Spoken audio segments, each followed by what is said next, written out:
ladies and gentlemen. Welcome back to the Armchair Book and Wrestling Podcast. I'm your host. My name is Soppy Steve, and joining me as my co-host is Delicious Dwaylon Davis. Hey, everybody. That's right. I just had to. I had to think of that word quick. Like, Like, what am I going to use today? It's I mean, like, what am I oh, going to use? there I was it like, is. man, I was like, you know what? I need to actually write down these notes too, to make sure I like cover. It's like, all right, I covered that word. Check. Yeah, yeah.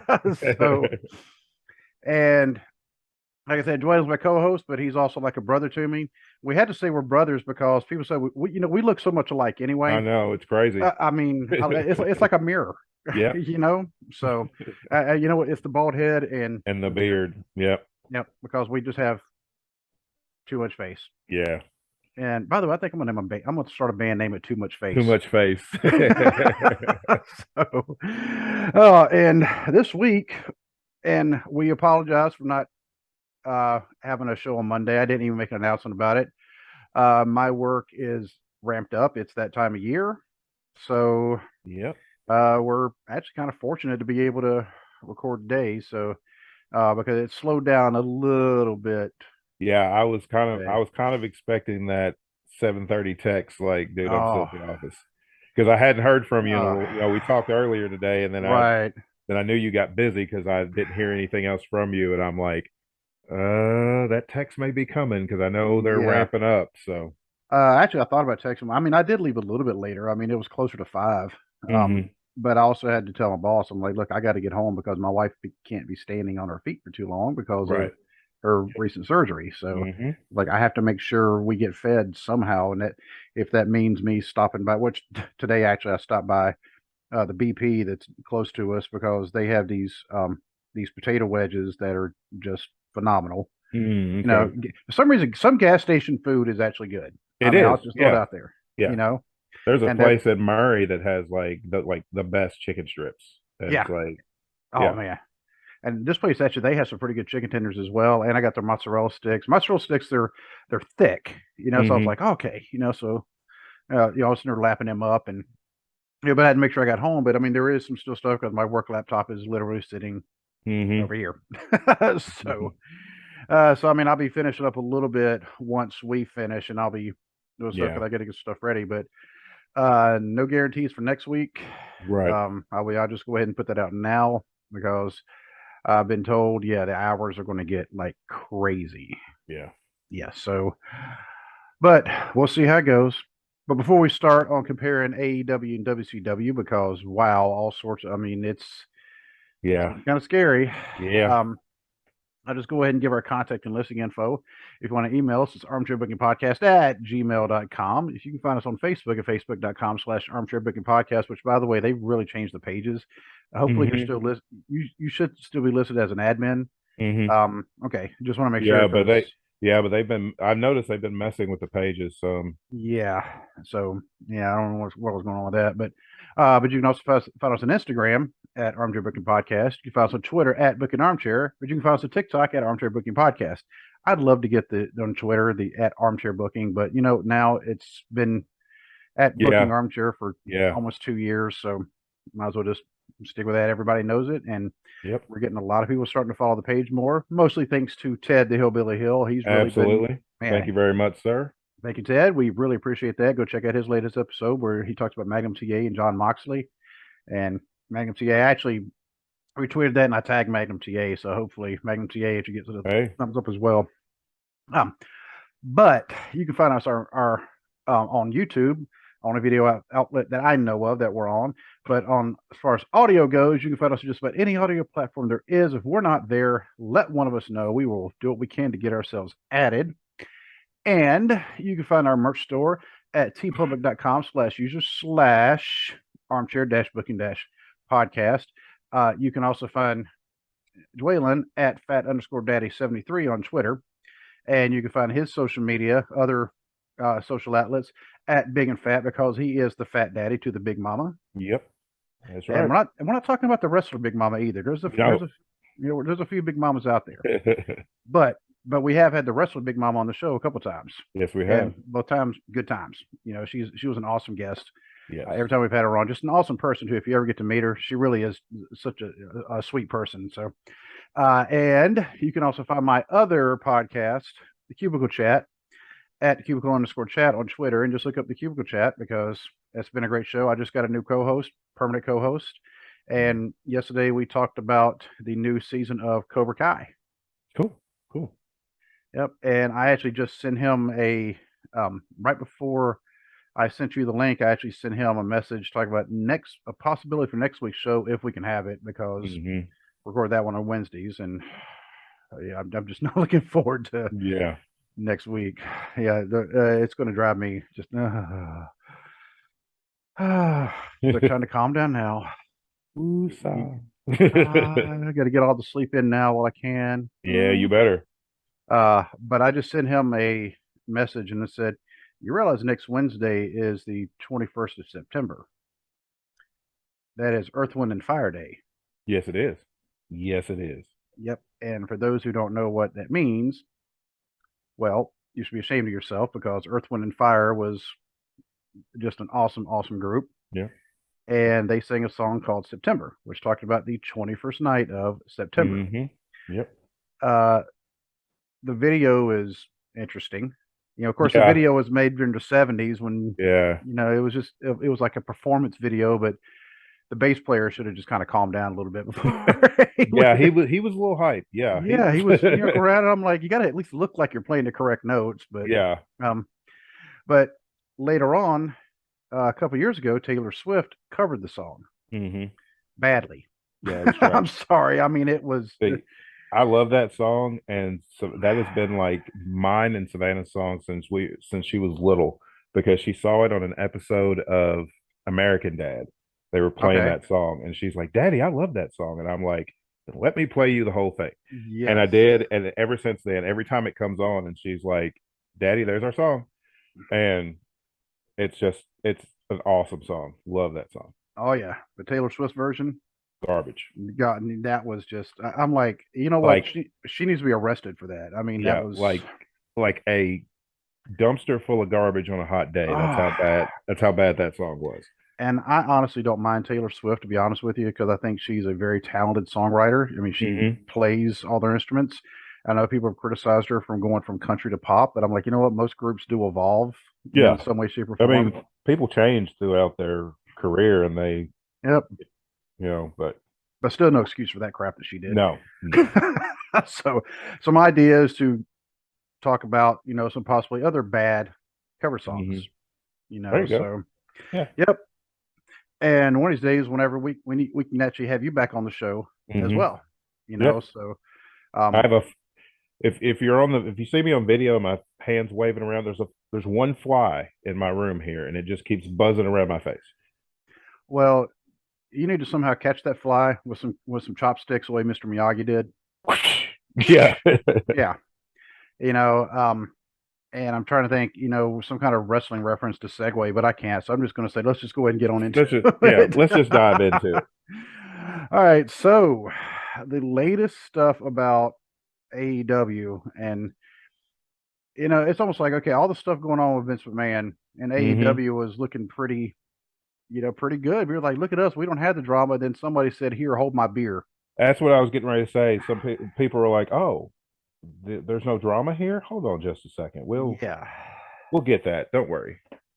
So I think last week we actually did talk about all the soap opera going on. And I think by that point they had already mentioned that CM Punk he's injured, but he's suspended. They didn't say for how long, but they just said he's suspended. They said the Young Bucks are also suspended. They said Kenny Omega, Ace Steel has basically been given the boot. Yeah. There are rumors that CM Punk's been given the boot also. However, since he is legitimately injured, they give him the boot while he's injured. That's call for a lawsuit. Yep. Even though WWE's pulled it off. Yeah, WWE pulled it off. Yeah, dozens of times, but yeah. But there are ways around it. I mean, I think they had the intent anyway. But then again, you'd have to bring some lawyers into it. Yeah. And I'm not well versed I've never seen their contract, so I couldn't tell you which way, one way or the other, what's going on. But if they just say he's suspended, he's not going to be on TV for at least 8 months anyway because he's rehabbing his latest injury because he's 43 years old. He's still trying to do the moves he did back when he was in, his mid-30s before he left wrestling the first time. Exactly. He left for 7 years, didn't do anything, got beat up a couple of times in UFC, but his body just is not holding up to the rigor. And pro wrestling in 2022 is not the same as pro wrestling in 2015. Actually, he came back in 2021, so it'd be 2014. So 2014, when he left, the style of professional wrestling is not the same that it was 7 years ago. No, it's not. I mean, 8 years ago now. So his body is not holding up very well. I don't see him coming back to wrestling, honestly. Nope. And here's the wild thing. Tom Brady is a year older than CM Punk. And he just broke a record by being the oldest quarterback to ever start in the NFL. Yeah. And the Tom Brady, I mean, I will say, yeah, football, they get banged up pretty bad for, half the year, and they get hit hard a lot. 1 day a week. Well, they also have the practices, but I mean, everybody's targeting him, but then he has the time to recover. But with Punk, he's just trying to do things that, because Brady had to change his style some. I mean, he's not. He knows. Look, I'm 44 years old. Yeah, I mean, everybody does. I mean, basketball players, you get older and you've got to change your style. You can't. Your body's not going to let you do the same thing that you could do when you were 8 years younger. It's just not going to. I mean, you look at Jordan, his last couple years with the Wizards. I mean, he could still go up and dunk, but he's not going from the free throw line. Exactly. And he became more, even when he was still with the Bulls, he became more of a shooter because he's like, I've got to evolve my game because I can't keep dunking from the free throw line when I'm 40 years old. So I've got to develop other aspects of my game. And he developed that 18-foot jumper that nobody could stop. Right. Yeah, he had that fadeaway, which he was always good at anyway. And then that fadeaway jumper, and it's like, okay, he found it. Yeah, and everybody else still has to say, look, he is the GOAT. He may not be the best human being. I'm not because we've heard some stuff after that. It's like, Yeah. But you know what? As far as on the court, he is the GOAT, and that's my argument. Better than somebody else who has stole his number out, on the West Coast. Yeah, we're not gonna. Nah. In case anybody didn't know, Dwayne and I, we send each other tweets or not tweets. We send each other texts all the time with like memes. We making some comparisons, but like a CM, okay, you look at a comparison to WCW with CM Punk. You've got CM Punk currently with all of the drama and turmoil around him. He is in Hogan's spot toward the end of the NWO before Hogan left the company in 2000. It was like there was all this chaos surrounding Hogan, and it's like nobody really, in WCW, everybody knew it was Hogan. Everybody knew Hogan's politic. He politicked backstage, and that didn't work for me, brother, and all that. But nobody ever wanted to say up front that he was the problem. And I feel like until CM Punk did that media scrum and just blasted everybody, Hangman Page, the Young Bucks, Kenny Omega, I feel like people didn't want to either say or think CM Punk's the problem. Right. Then he did the media thing, and it was obvious that CM Punk was the problem. And it's one of those cases, and it happened in WCW so often. It was part of the reason why they went out of business. People let their egos get in the way of company business. People think that they're bigger business that they work in. Like, I feel like CM Punk has gotten to the point where he thinks he's bigger than pro wrestling, and he thinks he's bigger than any company that he works for. You're not. You're a cog in the wheel, just like you were before. there are few professional wrestlers who kind of transcend the business. And that's your Rocks and your Austins and Hmm. Cena and Flair and Hogan and guys like that. Punk is not on that level. Is he great? Okay, at one point, was he great? Yes. Yeah. Has I he mean, been has he been very good after a 7 year layoff in AEW? Yes. But CM Punk is never going to be on the Mount Rushmore of professional wrestling. I have a visitor. Say hi. Say Hey, hi what's into up, the buddy? microphone. Say hi. Hi. Hey, Okay. buddy. Dwayne says hi, buddy. So go. You need a pick. You need a pick. You had to come in here and interrupt me during the podcast for a guitar pick. Yes, we're recording right now. Goofball wearing his Pac-Man shirt. I like that Pac-Man shirt. That Yeah, was yeah. Did you see the shirt? The whole shirt? good. I did. It's got the Yeah. cubes So, on it. Yeah. yep. Dwayne likes the shirt. Bub, I don't know where. Okay, now. No, it's fine. Okay, I'm having to look for a guitar pick. Now, okay, go. You should carry a wallet and always keep a guitar pick in that. That's what I do. There you go. Okay, so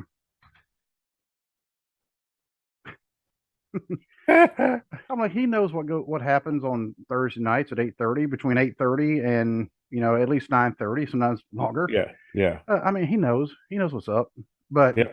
he just figured he'd come in and say hi. Yeah. But No, it's fine. I hadn't seen him in a while, so it was yeah, cool. oh, that's true. Did you see his hair? I You know did. how long his hair's gotten? Yeah, that's Cadence is like that too. Yeah, Just a big mess of curls. yeah.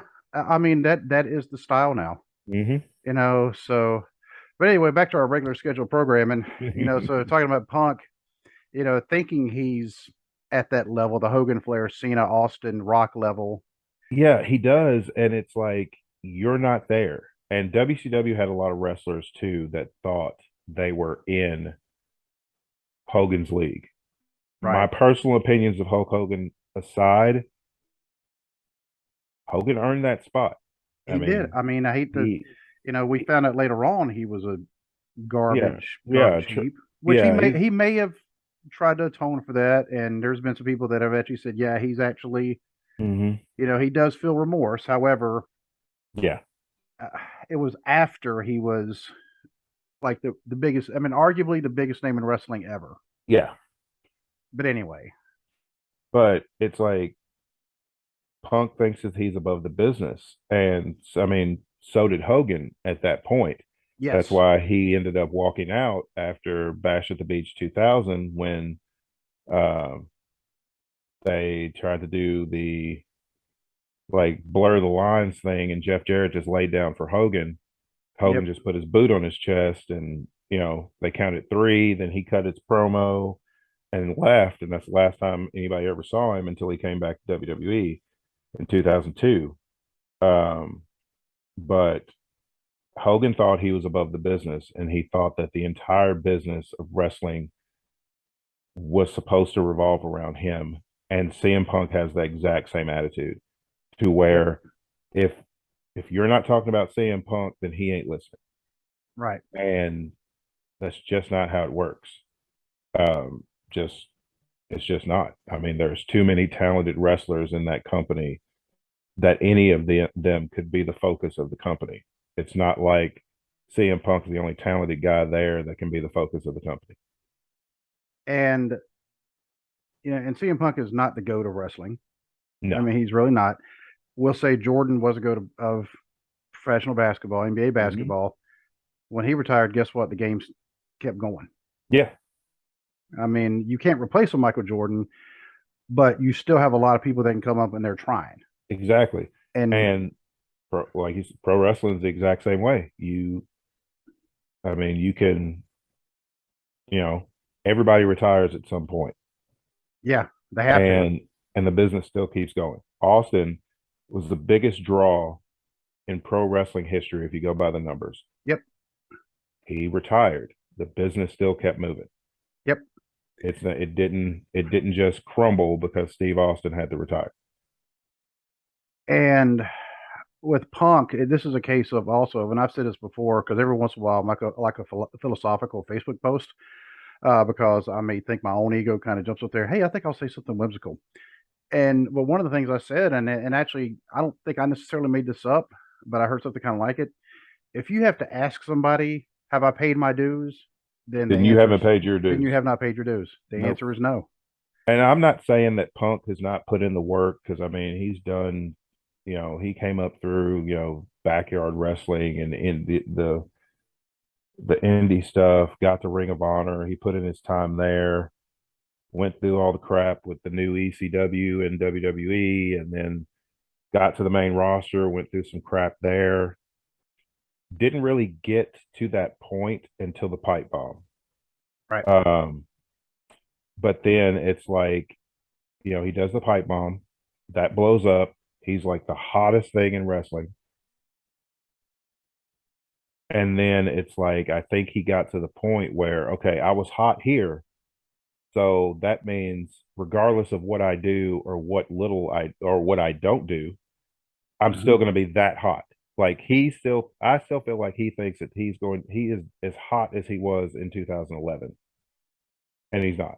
Were people excited for him to come back? Yeah. People were also like us, because I've seen it on TikTok a bunch. When all this happened with CM Punk, people were like, well, prove me right, because this is what I was waiting for. I was waiting for the other shoe to drop. Exactly. Everybody wondered how long would it be before CM Punk went from rah babyface that, oh, I want to work with all the new talent and help them get to that next level, to the selfish professional wrestler that it's all about me and I'm not going to help anybody else, because I'm tired of these new guys believing they're on my level. And when we did the watch along, and I can actually probably just look this up, which SummerSlam was that? Was it 2011? What for? When him and Cena had their phenomenal match. It was Money in the Bank 2011. But it was 2011, so that was the same. Yes. Yeah. Okay, so that was the year where I don't know if they were trying to reinvent like a form of Stone Cold, because remember Stone Cold, his big thing was, I'm rebelling against the boss. Yep. And except for behind the scenes, well, for the most part, Stone Cold actually got along with Vince McMahon. Yeah. CM Punk, a lot of that was he did not get along with Vince McMahon. He did not get along with Triple H, because he's like, I want this. I'm demanding this, and they're like, whoa! You don't walk in my office and start demanding. Yeah. And I don't think Stone Cold. I mean, you hear the stories about him, how he did walk out. Actually, he walked out twice. The first time he came back like a couple days later, but then the second time he walked out. Yeah. And that's, so there is that comparison, but he also told CM Punk after when he did, he's like, do not walk. He said, you need to go. He said it was the worst decision I ever made. Yeah. And he said I should have handled that a lot better. He's like, and I left a lot of money on the table. Yep. And Stone Cold, I mean, his issue was he did not want a job to Brock Lesnar. He said he didn't mind doing a job. He said, but at the timing of it, he said wasn't. Yeah, there was but there was no build. It was just a random brawl, King of the Ring qualifier. He was supposed to get squashed by Lesnar, and then that was it. And it's like, he's like, you could save this for pay-per-view and make money. Yep. And instead of giving it away on free TV. Yeah. But of course, by that point, WCW was gone. But that was one of WCW's main things was they're giving away stuff on free TV. And people do compare AEW to WCW as far as that goes. But I feel that there's a difference, because at the time when WCW gave away Bill Goldberg versus Hulk Hogan for the World Heavyweight title at the Georgia Dome, that should have been the pay-per-view main event. Yeah. Instead, they gave it away on a random Nitro. I've seen people complain on Twitter and TikTok that AEW gives away too many pay-per-view quality matches on free TV. But the thing is, AEW only runs 4 pay-per-views a year. Right. So there's only so many matches you're going to get, and you can't. Can you do a long-term storyline in today's wrestling climate? Yes. The Hangman Page story has proved that. But that doesn't always work. You can't force that with every single program to make it last until your next pay-per-view. Some things have to be settled on television. Mm-hmm. And I feel like that they do a good, honestly, on that.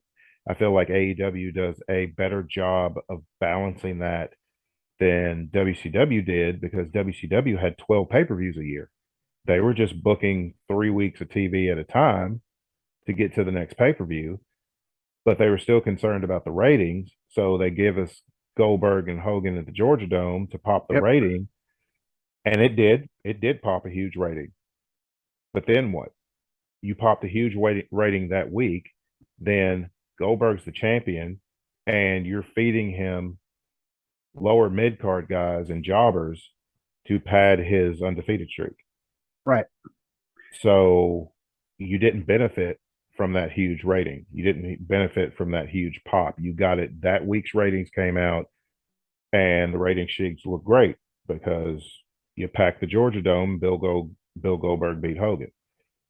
AEW, on the other hand, I feel like have people continuously wanting to watch and see what great match are we going to get next. Yes. And that's all a wrestling fan wants, is a great professional wrestling match. Just give me a good match. Yeah. Don't give me the backstage skits, or keep them at a minimum. I mean, I do understand sometimes you have to have something that builds the match, not the match to build the skit. Exactly. And because we know that's what WWE has been guilty of, several times, which they appear to be changing that, because an actual wrestler who loves the business of wrestling is in charge now of basically the booking. Yeah. But AEW, and there's another comparison to WCW. WCW was a wrestling company that was part of a bigger company that was a TV company. And that's why they were so concerned about ratings. Yeah. Really, they should have been more concerned about how many people are we getting on the pay-per-view? How many people are we getting to come to the arenas?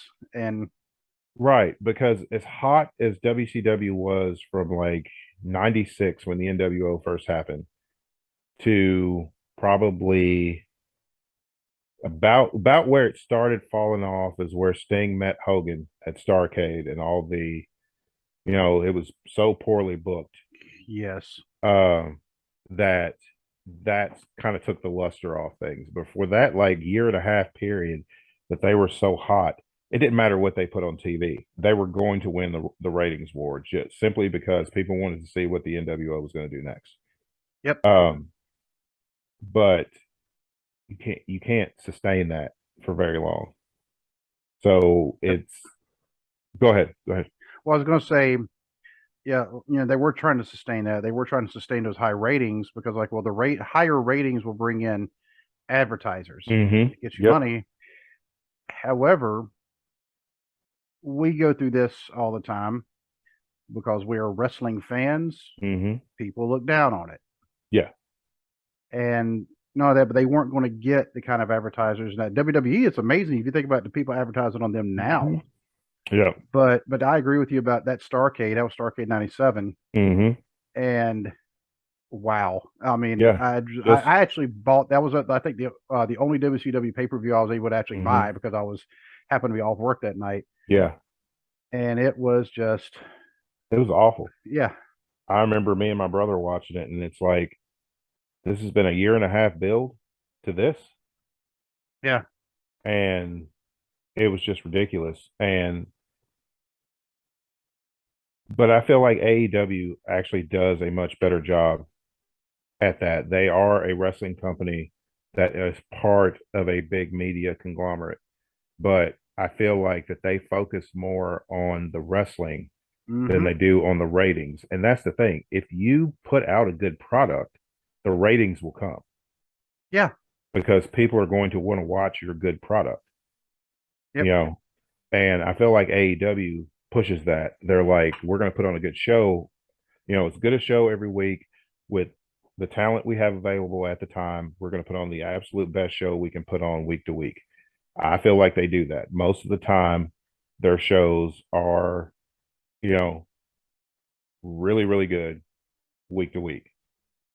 You know, some better than others, but that's with any wrestling company. Sometimes you're going to have better shows than others.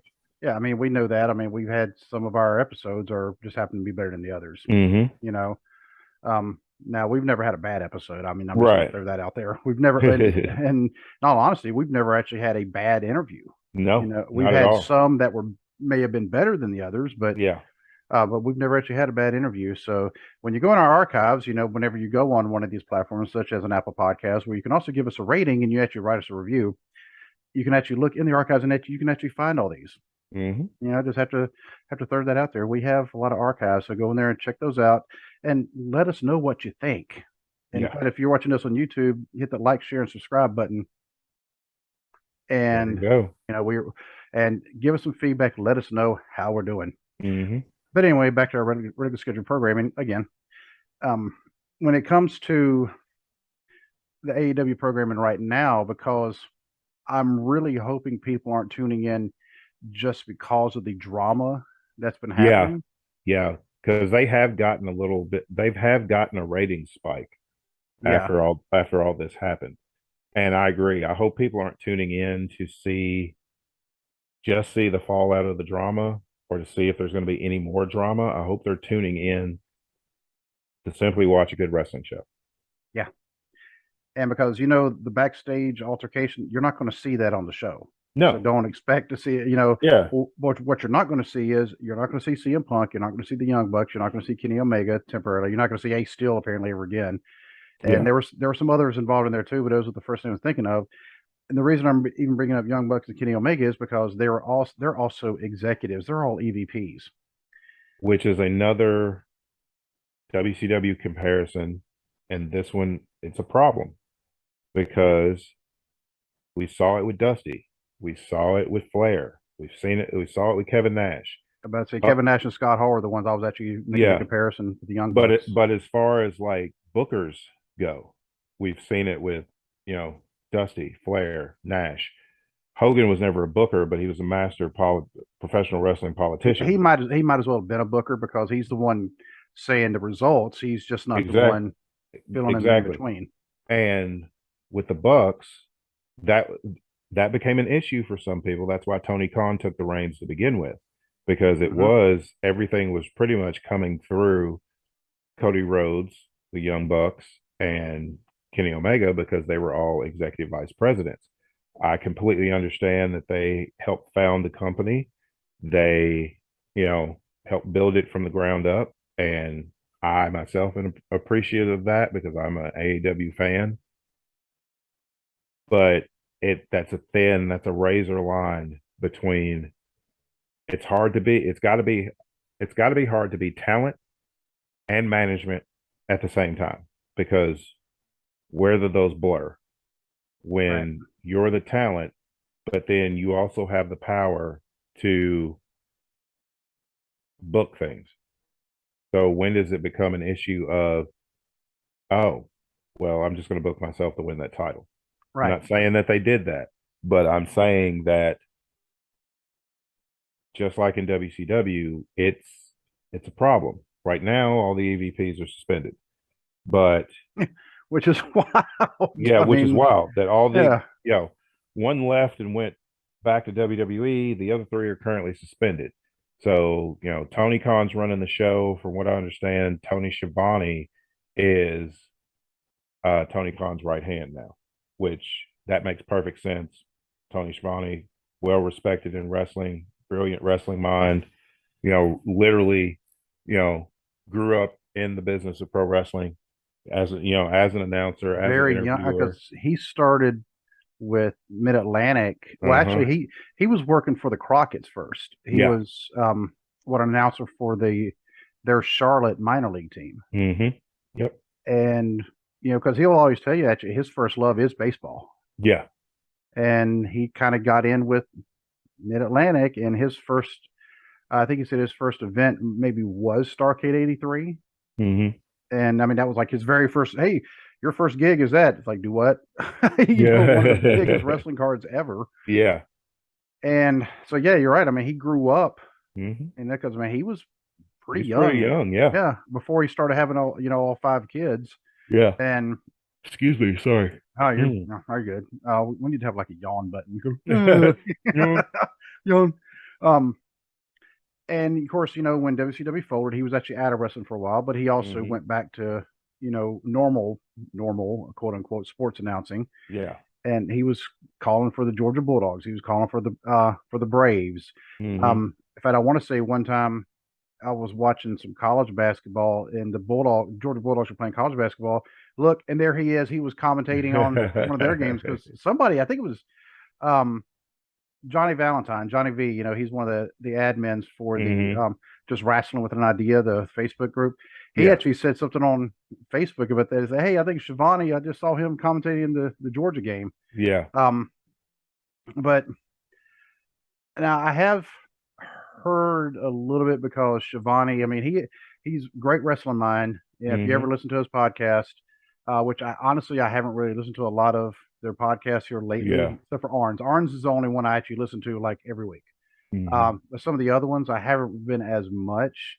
And Shivani, actually him becoming Tony Khan's right hand man, that would explain why all of a sudden they're dropping megasodes on his podcast. Yeah. Yeah, because sorry, dudes, I am not going to sit here and listen to a 7-hour podcast. Nah, I just can't do it. I can't do it. No. Yeah, not only that, but I'm now mad because the thing downloaded automatically on my phone. Oh, so it used all that space. Yeah, used all that space. So I mean, I'm dumping that right off because his and Jim Ross's he actually just started a megasode, and Bruce Pritchard. I mean, of course, Pritchard, he's really involved in that mess, and so they've been dropping megasodes on his. I'm like, guys, come on. Nobody is going to listen to a 7-hour podcast. No. Yeah, because I mean, I listen to it on my way to work. I listen to it while I'm at work when I can. Listen to it sometimes on my way home. Normally, on my way home is for music, and I've been slamming on some Hate Breed here lately. I have. I don't know what it is. I mean, they're just every song they have is anthemic, but 7 hours, I just can't do it. Right. But yeah, so yeah, you're right. Shivani being Tony Khan's right hand man, that does make sense because I don't think that would last forever because I don't think that's really Shivani's wheelhouse. I don't think he'd be comfortable staying in that position. Yeah. But I mean, he could be one of those, definitely give you a lot of good advice because he's been there, done that. He's seen just about. I mean, he was there when WCW was at its peak, and then when it crashed. Yep. And he was also in WWF at the time for a year. Yeah. But then he went back to WCW, and he said he immediately regretted going back. And he's like, WWF at the time was so smoothly ran. Everything was like a well-oiled machine. But he was saying the same thing about AEW for started. He's like, I love it here. Now we're starting to see people are becoming kind of disgruntled with the way AEW's been ran. Alistair Malachi Black. Yeah, he took he got a conditional release. I'm not sure what the condition is, but his was not. He was kind of disgruntled about how his character, the development of his character, but he also had some personal issues going on that he needed to take off and deal with, and I completely respect that, and I hope everything works out good for him. But I feel like pushing a guy like CM Punk to the top of the card in such a short amount of time over a guy like Malachi Black, who had been there week in and week out on television, and pay-per-views and, wrestling top names in the company. It's just, it gives people that bitter taste that people had when WWF guys would leave, come to WCW, one, get far lesser dates to work with twice as much money, and get all the preferential treatment as far as TV time and titles go. And I don't want to be one of those people that are like, oh well, you know, he's one of those people that complains that the WWE guys are coming in taking over. It's not that. This is specifically about Punk though, because it's like you had a roster, a mega roster full of talent that you could have put that belt on if you had to take it off Hangman. I don't think they should have taken it off Hangman as soon as they did. Um, just like I didn't think that they should have taken the belt off Goldberg when they did. Right. I think there was still some miles left in that story, just like there was still some miles left in the Hangman story. They took it, but they decided, powers that be, we're going to take it off him and give it to Punk. And then what's come of it? Nothing. He gets hurt. His first match as champion, he gets hurt, breaks his foot. He's out. He comes back, loses the unification match. 4 days later, wins the world title. Is suspended the next day, and gets hurt again. Yeah, and is stripped of the title and got hurt in the title match where he won the championship. Yeah. And all of this for what? Because it's like CM Punk's not the top draw. He's not the top draw in that company. There are other guys that I would consider to be a bigger draw than CM Punk. John Moxley is a bigger draw than CM Punk. Kenny Omega is a bigger draw than CM Punk. I hate it for people who feel otherwise, but that's, for me, that's just the way it is. It's like we didn't get 2011 CM Punk. We didn't get pipe bomb CM Punk. We got a retread of that Punk. We got 0-2 in the MMA CM Punk. Yeah. I mean, we got 0-2, but he tried to do the pipe bomb stuff in AEW, just not calling it a pipe bomb. But you only get that. That's lightning in a bottle. You only get that once. Exactly. And you got it. You should have enjoyed it instead of being bitter about everything that you weren't getting. You should have just appreciated what you had. Weird comparison. Old Simpsons episode. I don't know why this one just popped in my head. Bart Simpson, of course, he somehow he had a catchphrase that somebody heard. Like, I didn't do it. Yeah. And there for the longest time they called him the I didn't do that kid. Yeah. And he was real popular. And then he tried it again a couple weeks later, and they're like, "Yeah, we've already heard that." Yeah. Yeah, we've already heard it. Yeah. Yeah. And it's a one-trick pony. Mm-hmm. Yep. And yeah, when Punk came back that night, I mean, I watched the Rampage on that Friday. Mm-hmm. And of course, when he came back and he bought ice cream for everybody, and I was sad because I was like, man, I want some ice cream. And but that pop, that initial pop was huge. They had the guy in the audience who was crying. I mean, they made all sorts of memes about that. I mean, because people, they really like him. It's like, okay, now what? Now what? Now what does he do? And you have him beat everybody. He beats pillars of the company. He beats Darby Allin in his first match back. He ends up beating MJF in their feud, which excellent feud, absolutely excellent feud. But he beats MJF, which I still don't think should have happened.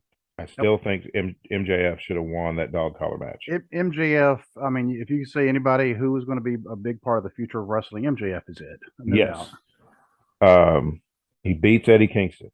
Didn't agree with that one either. No, not at all. Then, and I mean, this is, fourth pay-per-view match in, he beats Hangman for the world title. And it seems rushed. Yeah, everything was rushed, and it's like, I don't understand why. And it's like, even with Bill Goldberg, they didn't rush him like that. I mean, CM Punk had a handful of matches on TV, 4 pay-per-view matches, and he's world champion. At least Goldberg, he ran through Bill DeMott, also known as Hugh Morris. That was like the first match they had him in. It's like, okay, who's this guy? They ran through everybody. They had the whole thing with William Regal, which I got something to say about him a little bit.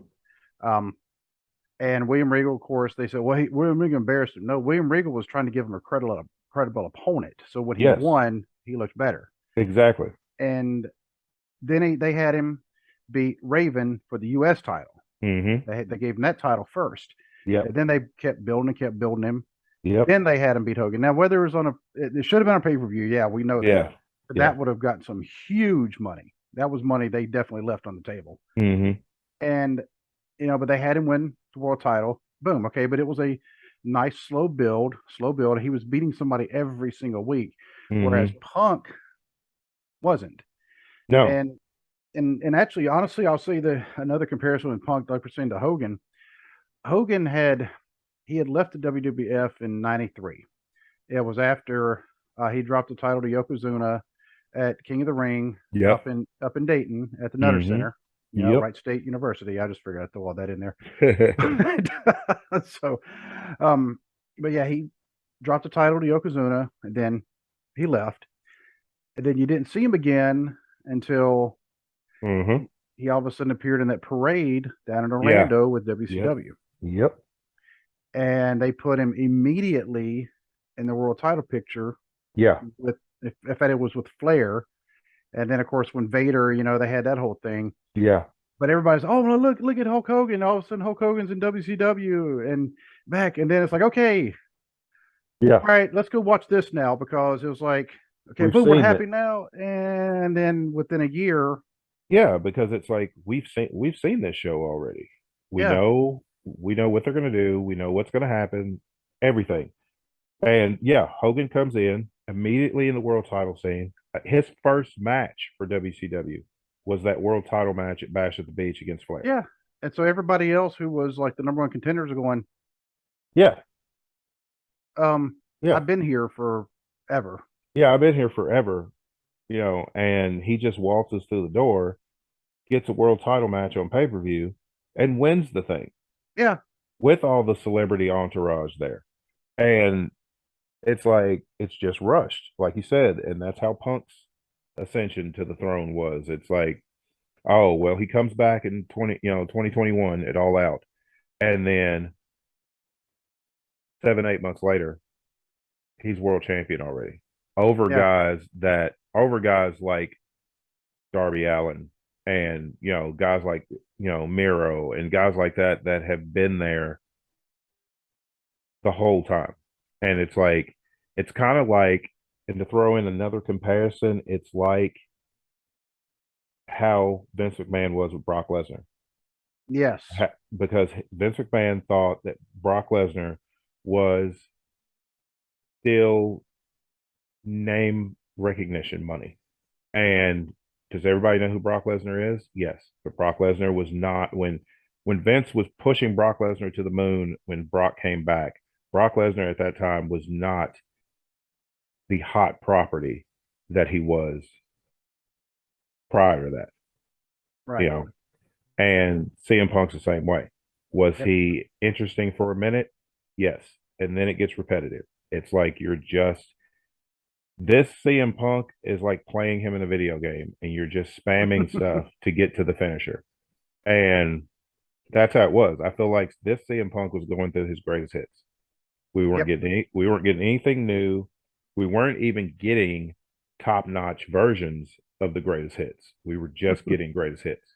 We're getting like the Kids Bop version. Yeah, we're getting the Kids Bop, or we're getting the elevator music version of stuff. And that WCW found out the hard way about that pitfall of pushing somebody too fast too soon. And I feel like this has bitten AEW in the butt too, because they put everything they had in the CM Punk basket, and he threw it in the floor and stomped on it. Yep.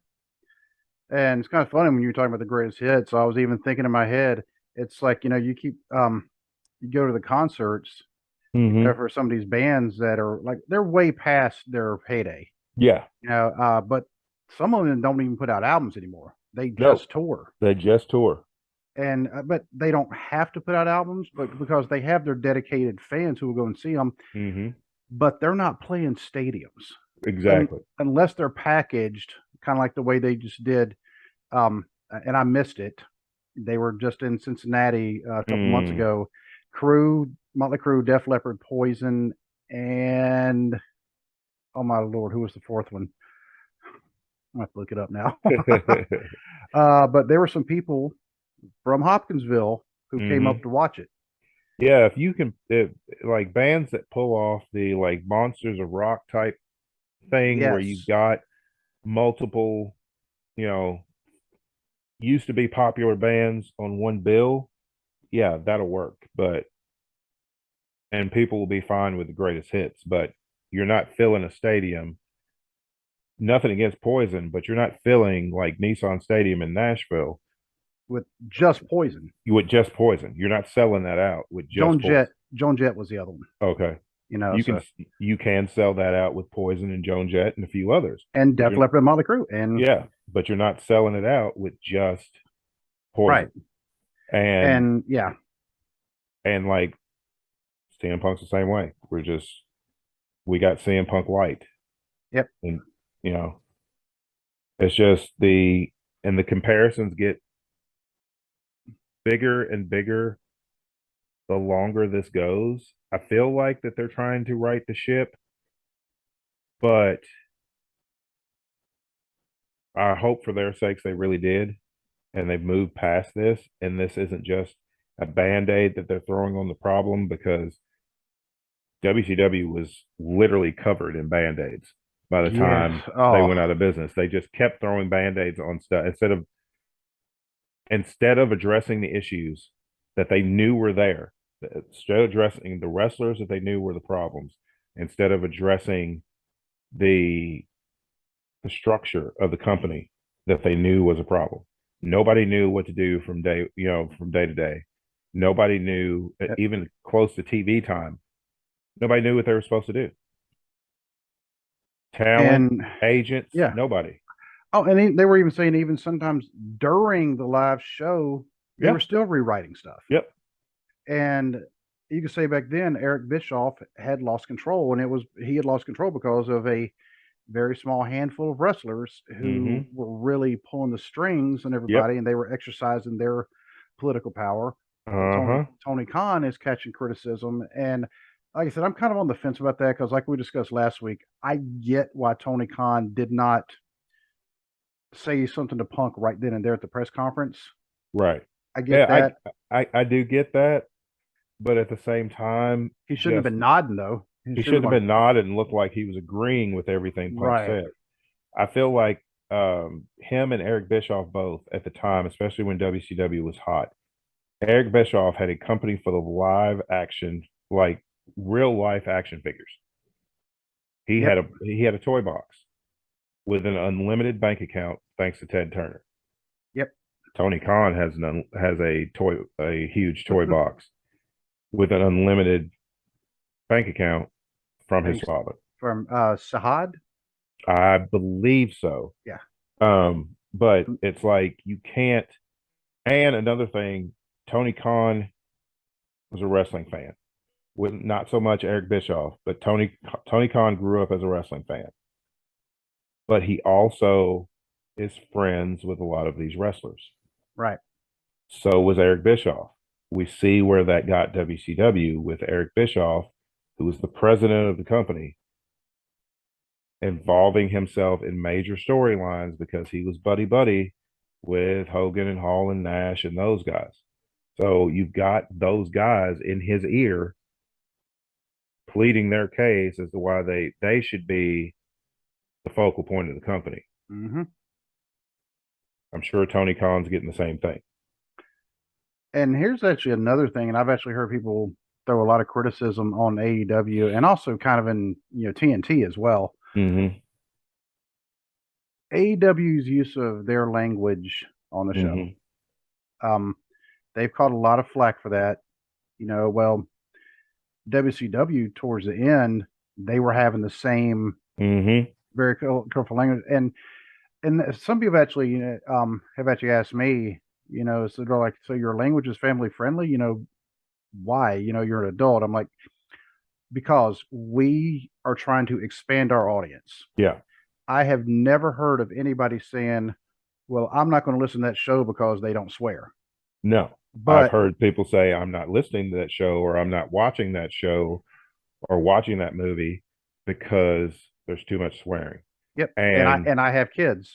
yeah, and I agree with you. At first, I was okay with some colorful language. To me, it gave more of a realism, a more like Right. real fight thing of this guy's mad at this guy or this woman's mad at this woman, and they're just, they said what was on their chest. But then it got to where it was like, come on, y'all are just doing this just for the shock value now. Mm-hmm. And it's like, which is what WCW did too. They Yep. did it. WCW was grasping at straws and they were trying to find anything that would get them that mainstream attention back. I feel like AEW did that one to just for the shock value, just the shock and awe, try to get people buzzing. But it's just not going to work out that way. It didn't work out for WCW. You saw how that worked out. Right. At least with AEW, they've been told we need you to tone down the language, and they have. Mm-hmm. I mean, there's still a few words that get through, but I'm sure that is already approved by the higher ups before it gets to television. But yeah, it's like using foul language is not going to get you anywhere. I mean, not saying using foul language is inherently a terrible thing. I'm not going to say I don't use foul language because I do. Yeah, because when we're not recording, yeah, yeah. the, Well, then the it's free conversations game. get pretty lively. Yeah, but it's just you can't use that to get attention for your company because that's short lived. You're going to get people you're going to get casual fans that tune in for 2-3 weeks, maybe a month, to see where they go with these people that are using all this colorful language. And then if it doesn't lead anywhere, they're just going to change the channel. Yep. And we don't have anything against any of the other podcasts, by the way, that use colorful language. I mean, that's that's just we have just decided not to. I mean, that was a decision we made a few years before we were finally able to get the podcast rolling. Right. So but I mean, we have our but we had our reasons for it, and and we're sticking by that. But it was just one of the things that I kind of noticed is like, wow, they're seeing a lot more stuff on TV now than what they used to, just in general. Yeah. And I remember WCW was doing that because Hogan on that very pay-per-view where he put his foot on Jarrett's chest and then he got on the mic and he actually dropped, it wasn't an F-bomb, but I mean, it was something that you don't normally hear. Well, and then you had Scott Steiner, who was just a loose cannon with a live microphone. Yeah. Who repeatedly got fined for stuff he would say on air on Nitro or Thunder, and nobody knew what he was going to say. So there was no way to 7-second delay him because you didn't know what was coming out of his mouth till it was already out there. Right. And AEW kind of went down that route for a minute to where it's like you didn't know what these people were going to say. Like Jungle Boy, when I'll put it like he called Christian a cat, but he didn't say cat. Right. And it was a willow. Yeah, there you go. And things like and he said that and I'm like, wow, they are really pushing this hard. And it's like, but for me, it makes it seem like instead of the number 2 company in pro wrestling, going that route continuously just makes you look bush league. It just makes you look like your average indie company. I mean, I'll even pull a quote from a movie that may shock people to hear me quote this movie, but the movie X, which is a story of Malcolm X, when it was the closer to the beginning of the movie, but when he's in and when he got sent to prison, and the guy told him about his language, he said a man swears when he has nothing intelligent to say. Exactly. Yep. And now I admit when I swear as well, because at that time I have nothing intelligent to say. Yeah, and I got something I got to get on my chest, and it's like I say it, and then later on, sometimes I think about it, and it's like probably could have handled that better. Yeah, but I mean, but hey, we're all guilty of it. But when you're just throwing that out there, just to throw it out there. It almost sounds like also another movie, kind of like the scene in the South Park movie where all of a sudden they just start dropping the bombs just to drop them because it's a movie, Yeah. not the TV show. Right. But yeah, all these comparisons between WCW and AEW, I mean, it kind of, as a wrestling fan, because right now is a good time to be a wrestling fan. Yes. And that's one of the things, even Wrestling with the Truth, another podcast, which, by the way, as we were recording this, I got a notification. They retweeted and gave a shout out to our episode from last week. Oh, cool. So thanks, guys. Really appreciate it.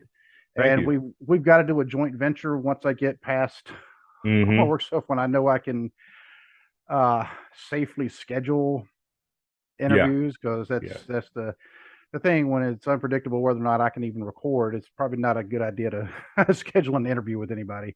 Yeah. But I love to have those guys on the podcast, and I mean, because they're up from Halifax, Nova Scotia, so they can bring us another viewpoint from wrestling north of the border.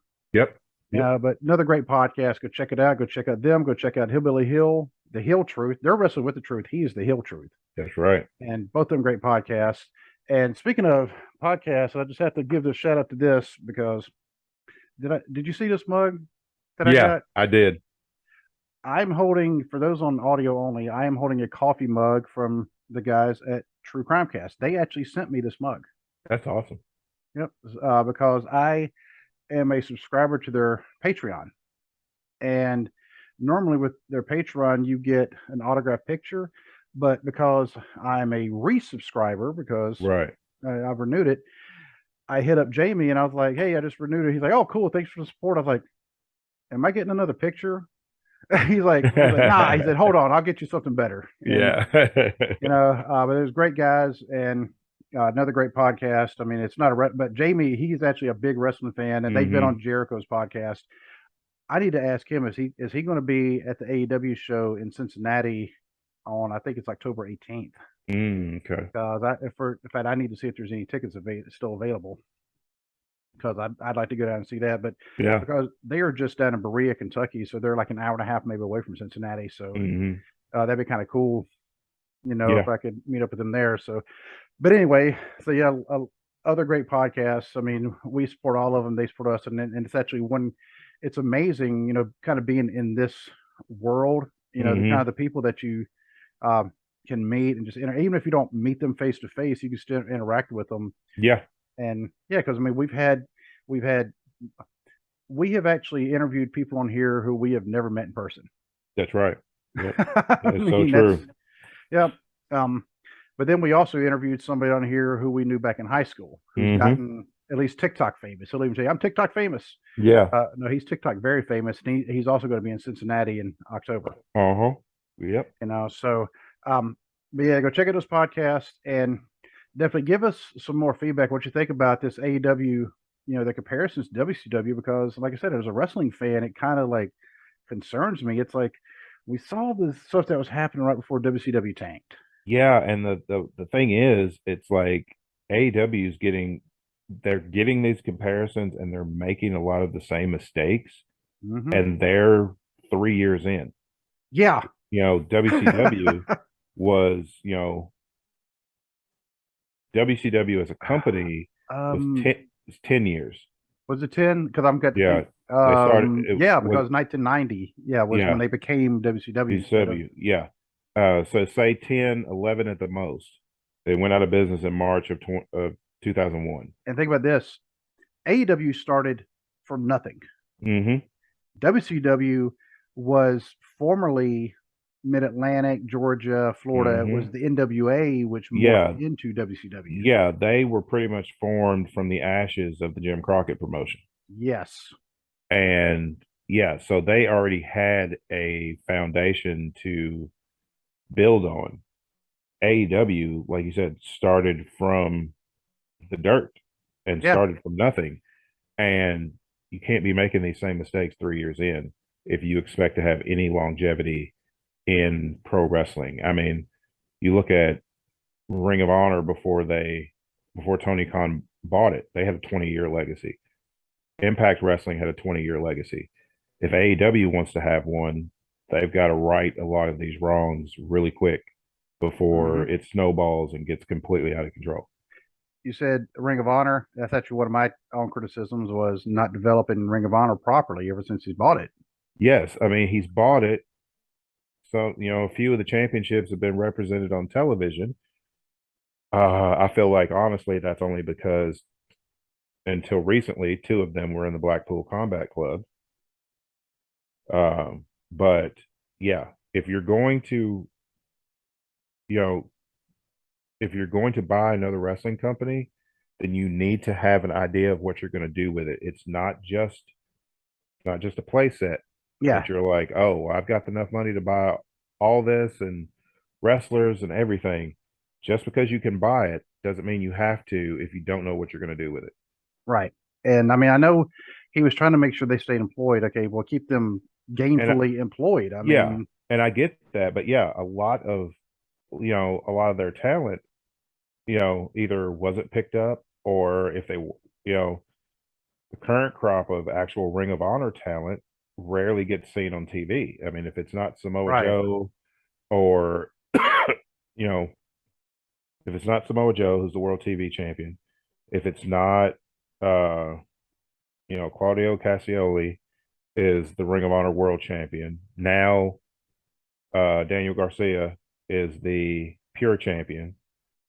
But if it's not people that are involved in like main event stuff, the other people just kind of fall by the wayside.